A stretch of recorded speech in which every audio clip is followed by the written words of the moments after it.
Assalamu alaikum warahmatullahi wabarakatuh. Kikubwa ni kusema alhamdulillahi bineemati tatimu swalihat. Tumefika salama katika nchi ya Kenya, katika eneo hili la kaunti ya Mombasa, baada ya takriban siku 5 kwa tumekuletea yale ambayo ulikuwa ukiyatarajia na makubwa zaidi tukiwa katika nchi ya Tanzania, kuhusiana na lile tukio kubwa ambalo lilifanyika siku ya Jumapili jana pale katika uwanja wa Benjamin Mkapa, mashindano makubwa kuhifadhi kitabu kitakatifu cha Qur'an kwa mabara yote duniani yanayoandaliwa na taasisi ya Al-Hikma Foundation. Kikubwa zaidi ni kutoa tu shukrani kwako mtazamaji uliokuwa nasi kuanzia mwanzo hadi mwisho, ukitufanya kuwa kituo namba 1 kilicho bora katika kukupeperushia matangazo yale mubashara, licha ya kuwa stesheni zingine zilikuwepo, lakini ukatuamini sisi kama Al-Hajar TV. Kikubwa ni kusema tu asante na kuendelea kuwa nasi, kutuamini.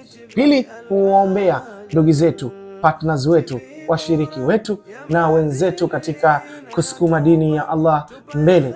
Kishki TV timu nzima, kuanzia kwa mkurugenzi ama kuanzia kwa rais wa taasisi ya Al-Hikma Sheikh Abdul Qadir Al-Ahdali, mwanae Sheikh Abdullah Abdul Qadir Al-Ahdali, pamoja na mkurugenzi mkuu kipenzi cha wengi Sheikh Nuruddin Kishki, kwa mapokezi yenu mlivyotupokea, bila kusahau timu nzima ya Kishki TV, kuanzia kwa director Esden mpaka kwa mapresenter ndugu zangu wawili Khalid na mwana wa Mali Mashi, bila kumsahau Abdul Karim, bila kumsahau mkali wa graphic ndugu yangu Gharib, bila kusahau ndugu zangu watatu ambao wamekuwa na mchango mkubwa, Omar Nganga, PM ndugu yangu Kimamba, bila kumsahau mcha Mungu kwa kuwa na sisi kuanzia mwanzo hadi mwisho. Lakini kwako mtazamaji, kwa kuwa umetuamini, basi endelea kuwa nasi, kwani tangu tulipoingia tu tumepumzika kwa muda kadhaa, lakini tumerudi tena katika studio kwa ajili ya kukuandalia mazuri na makubwa ambayo yanakuja.